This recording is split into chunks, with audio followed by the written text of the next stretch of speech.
Are you embracing or avoiding life? It was this one time when I was still going to school. I would catch the bus in London, double decker at the front seat. This was my usual morning journey on a daily basis, and I'd take the same bus back in the afternoon. When I look out the window, I would observe and see everything that's going on. We pass by shops, we pass by cars, different individuals, different people, other kids going to other schools. And what I found very interesting is that as I observed everything at the time, and even today, there is always a mental projection that takes place. A mental projection, an imprint, a judgment, some sort of claim to what is being observed. So I decided this one journey, this one morning, I decided to become conscious of the judgment that takes place. Because by default, there is an identification with the judgment that takes place to begin with. So if I saw a lady walk with a red bag, there is the mental or a psychological notion in the form of thoughts. This is a lady walking with a red bag. And then sometimes an opinion might come along. Why is she wearing this bright colored bag? Or why is he walking in this way? Or why is this happening? A constant judgment that happens involuntarily. So there is no conscious decision of me wanting to create that judgment. So because I noticed that, I wanted to try and observe. I challenged myself to observe without going along with the judgment, because I knew I couldn't stop the constant running of thoughts in my mind. And so I decided to just be conscious of it and not be swayed by it. So I would be on this bus journey, looking out the window, had my headphones in, was listening to whatever I was listening, and I would see someone walk by. I would see a shop window, and I can hear the thought saying, why is this shop window so dirty? It needs to be cleaned. Why is there bird poo all over the frame? And as I hear these thoughts, I am just hearing them.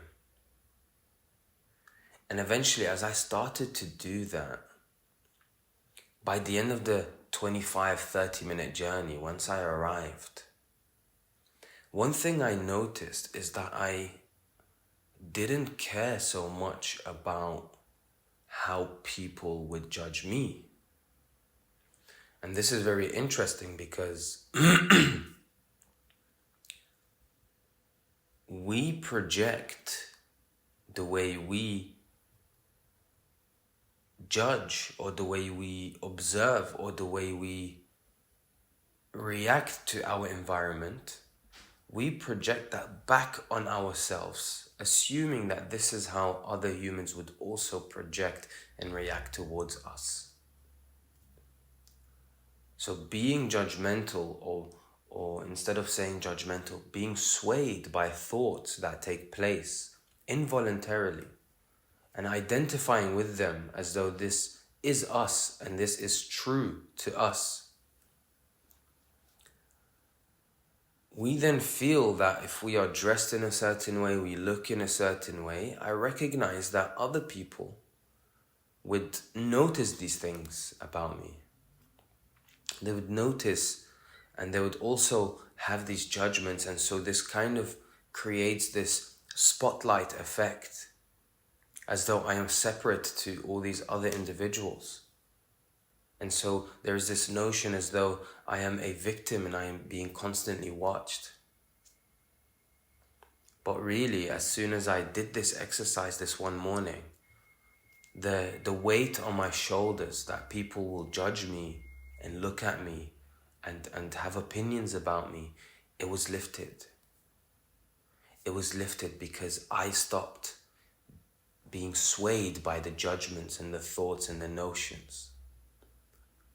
So the next journey, the next morning when I was on the bus, when that same shop window that had bird poo all over it was being observed, it was just being observed as it is. It was seen as it is.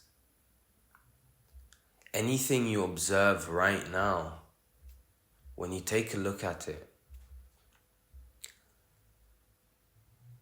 whatever judgment arises, whatever picture arises, whatever thought arises, before that even arises, the object is observed. So what is initial? What is the real essence here? Is it your judgment? Is it the thought of the object that has been observed?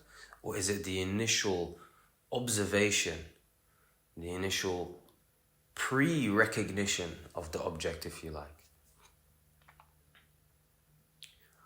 And so this particular exercise made me further realize that, in a way,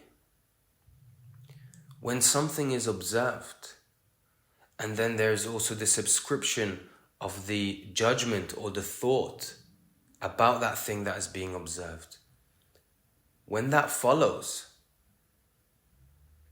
it's almost like we are trying to deny what that object that is being observed is.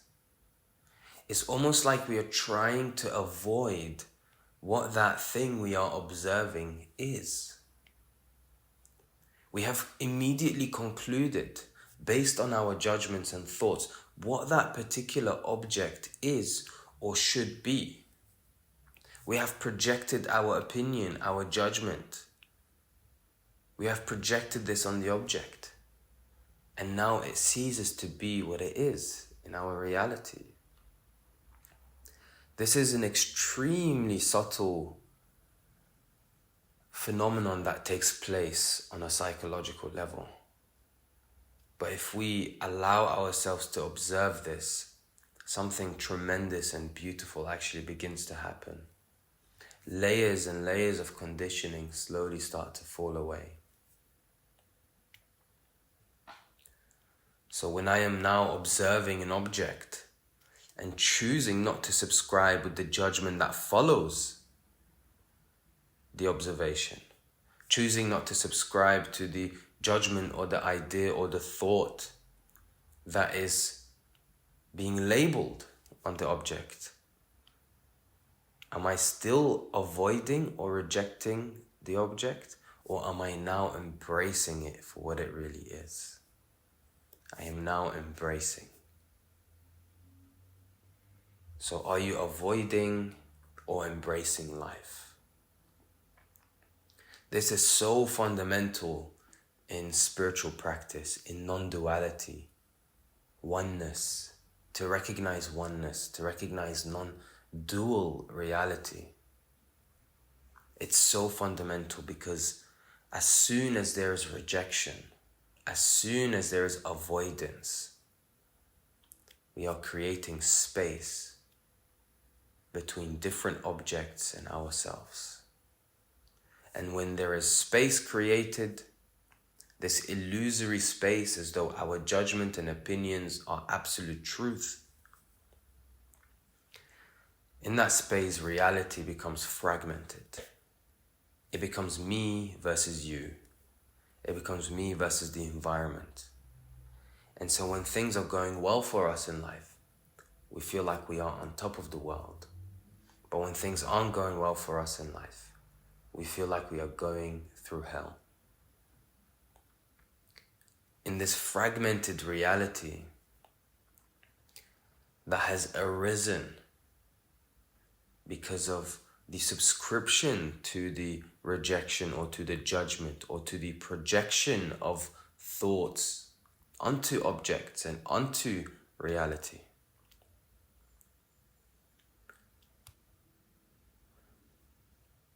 There is a lot of suffering.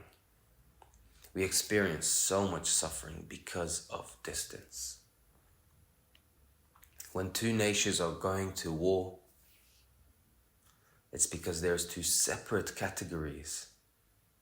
If there were no categories, If there was no space between the two nations, they wouldn't go to war. Because they view themselves as the same. And so if we are not carefully watching our thoughts, and if we don't decide which thought to go along with or not, if we don't have this ability, then we should create the space to have this ability. And all we need to do is to always have this background awareness of the movement and the objects that are taking place. Fragmented reality, where I am separate to you and you are separate to the objects and other things, this is illusory. It's an illusion. And it's an illusion simply because when an object is observed and a thought is projected on this object, which came first? Which is more essential? Which is more foundational? Which is primary? Is it the object or the notion or the label or the thought that succeeded it? The thought that has now wrapped the object. Surely the object itself is primary.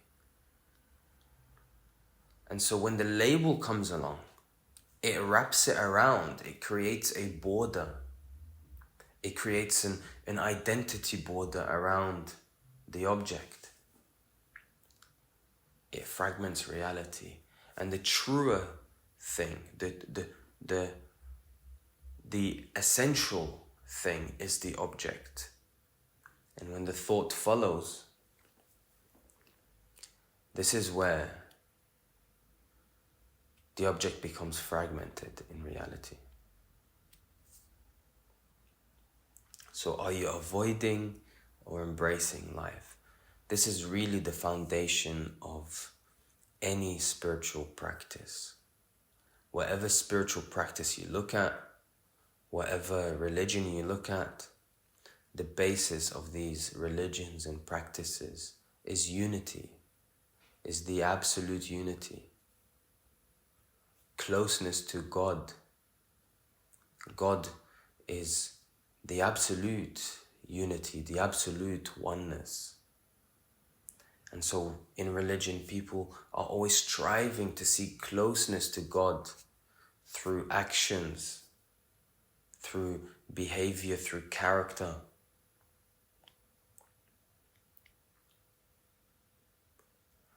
And so really the only way to recognize oneness is if we embrace the oneness of reality, embrace the oneness of everything, of all that is being observed.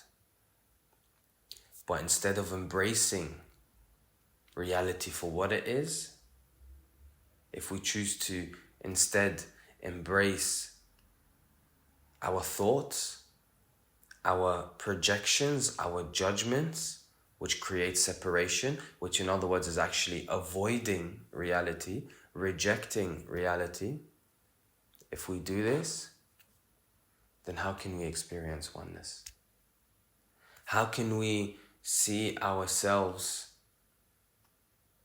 as one, as complete, as a part of the whole, if we are constantly subscribing ourselves to the constant chatter, the constant thoughts, the constant judgments, over and over again, all the time? Every time we have an opinion and we are swayed by these opinions, we empower the notions and the thoughts and the mind or the ego. We empower it to further fragment reality. But every time we become conscious and just observe, we allow the chatter to continue, because it's also objects experience within reality. If we allow it to just happen but observe reality for what it is and remain in the primary and essential observation and not be swayed by the thoughts and the opinions that always have something to say about reality. We eventually recognize that these thoughts themselves are no different of objects to reality that is being observed. There is now a dissolution of the veils that have been created. There is now a unity that is being recognized in all life, in all things, and in a deep, profound interconnectedness in all life and in all things.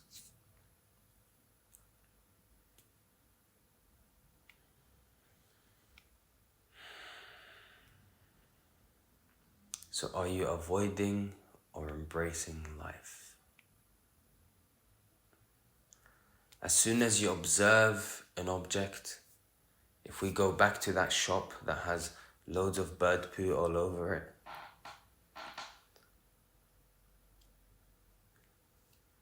the primary recognition is is the shop, not the bird shop. The shop with bird poo all over it. That's the primary recognition. And then what follows is the thought. And the funny thing is that these two are both objects. Why are we deciding to choose the label or the thought about what is really happening, about what is really observed? Are you able to see how this fragments reality into a multiplicity of different categories? Now, there's no denying in that different objects have physical borders and they are given these labels. But it's important to recognize that these labels, the language used, the names given, these are for linguistic utility, for communicative utility. It's important to say that this is a phone or that's a table.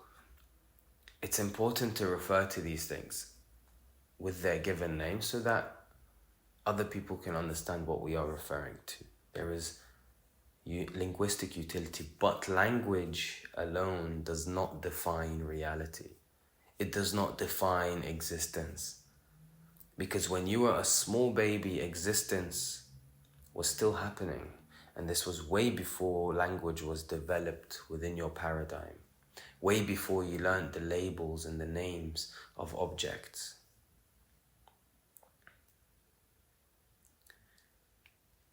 And so if we allow ourselves to observe the activity and the movement taking place in the mind, and recognize that this activity that is taking place in the mind is actually no different to the activity taking place anywhere in existence, anywhere within observation or within awareness. But that there is only a familiarity to thoughts because they happen on a more intimate level. Our thoughts are recognized only to us. Other people may not see our thoughts, and so that may give rise to a familiarity, a higher level of importance to these thoughts. And so that's why we justify why we should perhaps identify with these thoughts. But really true freedom, true liberation lies in embracing reality. Embrace everything. Embrace everything until there is nothing more to embrace. That is true unity. That's true unity. That's oneness. Non-duality. Now don't get me wrong, when I say embracing or accepting, it does not mean giving up in any way. It does not mean that what you are embracing is preferential, because the moment that you say that I am embracing something, even though this isn't my preference, and you subscribe to your opinion as to whether something is preferential or not, we are back to square one. We are still fragmenting what we are supposedly, theoretically trying to embrace. Embracing life takes place through and through, to the depths of your being. And I'll give you an example. You are waiting for a doctor's appointment. You've been waiting for a whole hour. But we have embraced that we've been waiting for a whole hour. There is the constant chatter of, oh my God, I've been waiting for so long. Why am I waiting? Which might also inspire some emotions. Emotion of distress, emotions of frustration, anger perhaps. This shouldn't be happening. And the emotions actually fuel the thoughts and the judgments and the constant chatter. It fuels it, it empowers it, which, by the way, is another reason why it justifies why people subscribe to thoughts. But as you are watching and observing these thoughts, and you are watching your body react in this frustrating type of emotion, if we are to embrace this, it means we are just simply observing the body and the mind. But the moment we are swayed and we go along with the reaction, anytime we go to the doctor and we have to wait for an hour, we get the same impulse and reaction. But what takes place is that if we embrace what is happening, we are accepting what is happening, we are okay with how the body and the mind is reacting. We are not swayed by it, we are not identified by it, but we are okay with what is happening. The next time we go to a doctor's hospital appointment, we may feel the same frustration, but it will be less. It will be less. And eventually there is no more frustration. There is no more stress or anger. This is what embracing means. Now, it does not mean that because you have embraced this situation that you have recognized you cannot really control. Things happen in life. The sun rises and the sun sets. It's something that just happens. The clouds move. It's just something that happens. If we embrace this, the same way we embrace the situation with the doctor's appointment, it does not mean that we want to be late. It does not mean that we shouldn't mention that we have been waiting for an hour. It's okay to mention what may not be taking place in the way you have expected. It's okay to express what takes place. But are we expressing it with the fuel of the frustration type of emotion and the anger? Or are we expressing ourselves through embracement? Have we embraced it initially before we express ourselves? And the type of conversation you'll be having with the doctor about being late or having to wait for a whole hour will be completely different. If you have embraced the situation, the conversation is going to be so different than when you are in a state of anger and frustration. Which one leads towards oneness and unity? Which one leads towards separation and conflict? So in life, are you avoiding life or are you embracing life?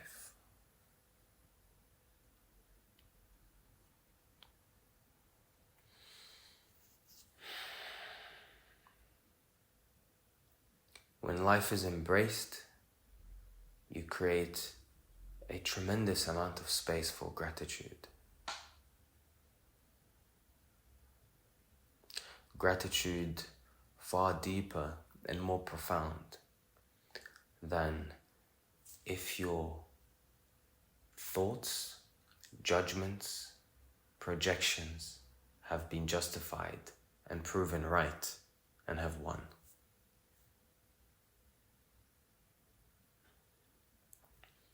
Thank you so much for watching. I really hope you enjoyed this video. You may also enjoy this next one. But I'd love to hear back from you. This is Hassan from The Spiritual Walks, and we are all on a journey towards the truth.